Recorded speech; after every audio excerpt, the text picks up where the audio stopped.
ನಾನೇ 5 ವರ್ಷ ಸಿಎಂ ಅಂತ ಸಿದ್ದರಾಮಯ್ಯ ಅವರ ಹೇಳಿಕೆ. ಸಿದ್ದರಾಮಯ್ಯ ಹೇಳಿಕೆಗೆ ಡಿಸಿಎಂ ಡಿಕೆ ಶಿವಕುಮಾರ್ ಪ್ರತಿಕ್ರಿಯೆ ಕೊಟ್ಟಿದ್ದಾರೆ. ನಾನೆಲ್ಲೂ 5 ವರ್ಷ ಇರಲ್ಲ ಅಂತ ಹೇಳಿಲ್ವಲ್ಲ. ನಾನು ಸಿದ್ದರಾಮಯ್ಯ ಒಪ್ಪಂದಕ್ಕೆ ಬಂದಿದ್ದೀವಿ. ಹೈಕಮಾಂಡ್ ಇಬ್ಬರ ನಡುವೆ ಒಪ್ಪಂದ ತಂದಿದೆ. ಹೈಕಮಾಂಡ್ ಸಿದ್ದರಾಮಯ್ಯ ಪರ ಇರೋದಕ್ಕಾಗಿಯೇ ಸಿದ್ದರಾಮಯ್ಯ ಸಿಎಂ ಆಗಿರೋದು ಅಂತ ಡಿಕೆ ಶಿವಕುಮಾರ್ ಪ್ರತಿಕ್ರಿಯಿಸಿದ್ದಾರೆ. ನಾನು ಯಾವತ್ತೂ ಅವರು 5 ವರ್ಷ ಇರಲ್ಲ ಅಂತ ನಾನು ಹೇಳಿಲ್ವಲ್ಲ. ಹೈಕಮಾಂಡ್ ಅವ್ರ ಪರ ಇಲ್ಲ ಅಂತ ಹೇಳಿಲ್ಲ. ಅವ್ರ ಹೈಕಮಾಂಡ್ ಇರೋದಕ್ಕೇ ಅವ್ರ ರಾಜ್ಯದ ಮುಖ್ಯಮಂತ್ರಿ ಆಗಿರೋದು. ಪಕ್ಷ ನಿರ್ಧಾರ ಮಾಡಿರೋ ಪ್ರಕಾರ ಅವರಿದ್ದಾರೆ. ನಾನು ಅವರಿಬ್ಬರು ಒಪ್ಪಂದಕ್ಕೆ ಬಂದಿದ್ದೀವಿ. ನಮ್ಮ ಹೈಕಮಾಂಡು ಒಂದು ಒಪ್ಪಂದಕ್ಕೆ ತಂದಿದೆ. ಆ ಪ್ರಕಾರ ಇಬ್ಬರು ಮಾತಾಡಿದ್ದೇವೆ, ಇಬ್ಬರು ಅನೇಕ ಬಾರಿ ಹೇಳಿದ್ದೇವೆ.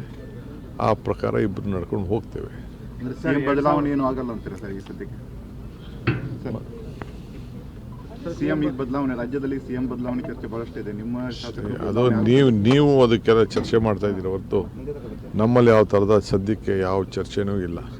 ಪಕ್ಷ ಏನೇ ಮೊನ್ನೆ ಡಿ ಕೆ ಶಿವಕುಮಾರ್ ಅವರ ಈ ಟೆಂಪಲ್ ರನ್ ಕುರಿತಾಗಿ ಮತ್ತಷ್ಟು ಡೀಟೇಲ್ಸ್ ಪಡೆಯೋಣ. ನಾವು ಪ್ರತಿನಿಧಿ ಸೂರಜ್ ನಮ್ಮ ಜೊತೆಗೆ ಸಂಪರ್ಕದಲ್ಲಿದ್ದಾರೆ. ಸೂರಜ್, ಇವತ್ತು ಡಿ ಕೆ ಶಿವಕುಮಾರ್ ಅವರು ಯಾವೆಲ್ಲ ದೇವಸ್ಥಾನಗಳಿಗೆ ಭೇಟಿ ನೀಡಿದ್ರು, ಪ್ರಮುಖವಾಗಿ ಈ ಆಂಧ್ಲೆ ಜಗದೀಶ್ವರಿಯಲ್ಲಿ ಅವ್ರು ಏನು ಬೇಡಿಕೆಯನ್ನು ಇಟ್ಟಿದ್ದಾರೆ ಅನ್ನುವಂಥದ್ದು. ಈ ಹಿಂದೆ ಕೂಡ ಒಂದು ಡೇಟ್ ಕೊಟ್ಟಿದ್ರು, ಆ ರೀತಿ ಈ ಸತಿನೂ ಡೇಟ್ ಕೊಟ್ಟಿದ್ದಾರಾ ಅನ್ನುವಂಥದ್ರ ಬಗ್ಗೆ ಪ್ರಶ್ನೆ ಕೇಳ್ತಾ ಇದ್ರು. ಅಲ್ಲಿ ಏನು ಡೇಟ್ ಅದು? ಈ ಹಿಂದೆ ಏನು ಡೇಟ್ ಕೊಟ್ಟಿತ್ತು, ಸೊ ಅದಕ್ಕೆ ಸಂಬಂಧಪಟ್ಟಂತೆ ಡಿ ಕೆ ಅವ್ರು ಕೊಟ್ಟಂತಹ ಬರೀ ನಕ್ಕೊಂಡು ಅವ್ರು ಹೋದ್ರು ಅಷ್ಟೇ.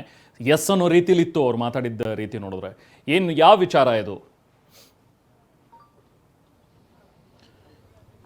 ಖಂಡಿತ ರೆಹಮಾನ್, ಈಗಾಗಲೇ ರಾಜ್ಯದಲ್ಲಿ ಸಿಎಂ ಬದಲಾವಣೆಯ ಚರ್ಚೆ ನಡೆಯುತ್ತಿರುವ ಬೆನ್ನಲ್ಲೇ ಈಗಾಗಲೇ ಅಲ್ಲಿ ಬೆಳಗಾವಿಯ ಚಳಿಗಾಲದ ಅಧಿವೇಶನದಲ್ಲಿ ಸಿಎಂ ಅವರು 2.5 ವರ್ಷವೂ ಸಹಿತ ನಾನೇ ಮುಖ್ಯಮಂತ್ರಿ ಆಗಿರ್ತೀನಿ ಅಂತ ಹೇಳುತ್ತಿರುವ ಬೆನ್ನಲ್ಲೇ ಸಿಎಂ ಡಿ ಕೆ ಶಿವಕುಮಾರ್ ಅವರು ಅರಬ್ಬಿ ಸಮುದ್ರದ ಕಡಲ ತೀರದಲ್ಲಿರುವಂಥ ಉತ್ತರ ಕನ್ನಡ ಜಿಲ್ಲೆಯ ಪ್ರಮುಖ ದೇವಸ್ಥಾನಗಳಿಗೆ ಇವತ್ತು ಭೇಟಿ ನೀಡಿ ಕೆಲವು ಬೇಡಿಕೆಗಳನ್ನು ದೇವರಲ್ಲಿ ಇಟ್ಟಿದ್ದಾರೆ. ಅದರಲ್ಲಿ ಪ್ರಮುಖವಾಗಿ ಐತಿಹಾಸಿಕ ದೇವಸ್ಥಾನ ಆಗಿರುವಂತಹ ಗೋಕರ್ಣದ ಮಹಾಬಳೇಶ್ವರ ದೇವಸ್ಥಾನಕ್ಕೆ ವಿಶೇಷ ಪೂಜೆಯನ್ನು ಸಲ್ಲಿಸಿದರು. ಅದಾದ ಬಳಿಕ ಮಹಾಗಣಪತಿಗೆ ಪೂಜೆಯನ್ನು ಸಲ್ಲಿಸಿದರು.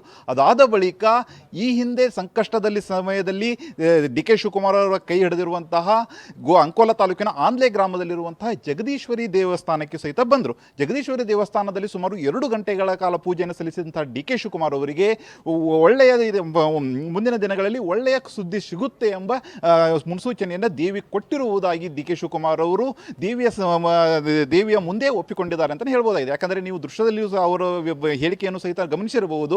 ಅವರು ಹೇಳಿಕೆಯ ಸಂದರ್ಭದಲ್ಲಿ ಅವರು ಹೇಳ್ತಾರೆ, ಈ ಹಿಂದೆ ಯಾವ ರೀತಿಯಾಗಿ ದೇವಿ ದಿನಾಂಕವನ್ನು ನಿಮಗೆ ಕೊಟ್ಟಿದ್ರು ಅದೇ ರೀತಿಯಾದ ದಿನಾಂಕವನ್ನು ಈ ಬಾರಿಯೂ ಕೊಟ್ಟಿದ್ರು ಅಂತ ಪತ್ರಕರ್ತರ ಪ್ರಶ್ನೆಯನ್ನು ಕೇಳಿದ್ರು. ಅದೇ ಸಂದರ್ಭದಲ್ಲಿ ಅವರು ಉತ್ತರಿಸಿದ್ದಾರೆ. ಅವರು ನಗುತ್ತಲೇ ಸಹಿತ ಹೂ ಅಂದಿದ್ದಾರೆ. ಅಂದರೆ ಪ್ರಮುಖವಾಗಿ ಈ ಹಿಂದೆ ಡಿ ಕೆ ಶಿವಕುಮಾರ್ ಅವರು ತಿಹಾರ್ ಜೈಲಿನಿಂದ ಹೊರಗಡೆ ಬರುವ ಸಂದರ್ಭದಲ್ಲಿ ಇಂಥ ಡೇಟ್ ಒಳಗಡೆ ತಿಹಾರ್ ಜೈಲಿನಿಂದ ಹೊರಗಡೆ ಬರ್ತಾರಂತ ಅವರು ಆಪ್ತರಿಗೆ ಹೇಳಿದರು. ಅದಾದ ಬಳಿಕ ಕೆಪಿಸಿಸಿ ಅಧ್ಯಕ್ಷ ಸ್ಥಾನದ ವಿಚಾರವಾಗಿ ಸ್ವತಃ ಡಿ ಕೆ ಶಿವಕುಮಾರ್ ಅವರೇ ಇಲ್ಲಿ ದೇವಿ ಸಾನ್ನಿಧ್ಯಕ್ಕೆ ಬಂದ ಸಂದರ್ಭದಲ್ಲಿ ದೇವಿ ಹೇಳಿದರು, 5 ರಿಂದ 6 ತಿಂಗಳ ಒಳಗಡೆ ನೀವು ಮುಖ್ಯಮಂತ್ರಿ ಕೆಪಿಸಿಸಿ ಅಧ್ಯಕ್ಷರಾಗ್ತೀರಾ ಅಂತ ಹೇಳಿದರು. ಅದೇ ರೀತಿಯಾಗಿ ಡಿ ಕೆ ಶಿವಕುಮಾರ್ ಅವರು ಕೆಪಿಸಿಸಿ ಅಧ್ಯಕ್ಷರಾಗಿ ಯಶಸ್ವಿ ಆದರು.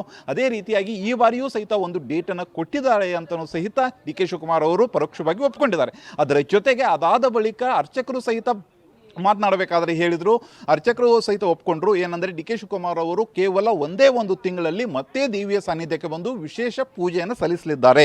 ಆ ಪೂಜೆ ಕೇವಲ ಈ ರೀತಿಯಂಥ ಬೇಡಿಕೆ ಇರಲ್ಲ, ಅದು ಕೃತಜ್ಞತೆ ಧನ್ಯವಾದ ಸಮರ್ಪಿಸುವಂತಹ ಪೂಜೆ ಇರುತ್ತೆ ಅಂತಲೂ ಸಹಿತ ಪರೋಕ್ಷವಾಗಿ ಅರ್ಚಕರು ಹೇಳಿದ್ದಾರೆ. ಆ ಹಿನ್ನೆಲೆಯಲ್ಲಿ ಎಲ್ಲೋ ಒಂದು ಕಡೆಗೆ ಸಿಎಂ ಅವರು ಹೇಳಿರುವ ಮಾತು ಮತ್ತು ಇಲ್ಲಿ ಶಕ್ತಿ ದೇವತೆ ಆಗಿರುವ ಜಗದೀಶ್ವರಿ ಕೊಟ್ಟಿರುವಂಥ ಒಲವು ವಿಭಿನ್ನವಾಗಿರುವ ಹಿನ್ನೆಲೆಯಲ್ಲಿ ಎಲ್ಲೋ ಒಂದು ಕಡೆಗೆ ಮುಂದಿನ ರಾಜಕೀಯ ಪಗಡೆಯಾಟ ಮುಂದುವರಿಯುತ್ತಾ ಎಂಬುದರ ಬಗ್ಗೆ ಚರ್ಚೆ ರಾಜ್ಯದಲ್ಲಿ ನಡೆದಿದೆ ಅಂತ ಹೇಳ್ಬೋದಾಗಿದೆ. Rehman, okay, thank you Suraj. So ಒಟ್ಟಿನಲ್ಲಿ ಸಿಎಂ ನಾನೇ 5 ವರ್ಷ ಮುಂದುವರಿತೀನಿ ಅನ್ನುವಂಥ ಮಾತುಗಳನ್ನು ಹೇಳಿರೋದು. ಮತ್ತೊಂದು ಕಡೆ ಡಿ ಕೆ ಶಿವಕುಮಾರ್ ಅವರ ಟೆಂಪಲ್ ರನ್ ಸಾಕಷ್ಟು ಕುತೂಹಲಕ್ಕೆ ಎಡೆ ಮಾಡಿಕೊಡ್ತಾ ಇದೆ.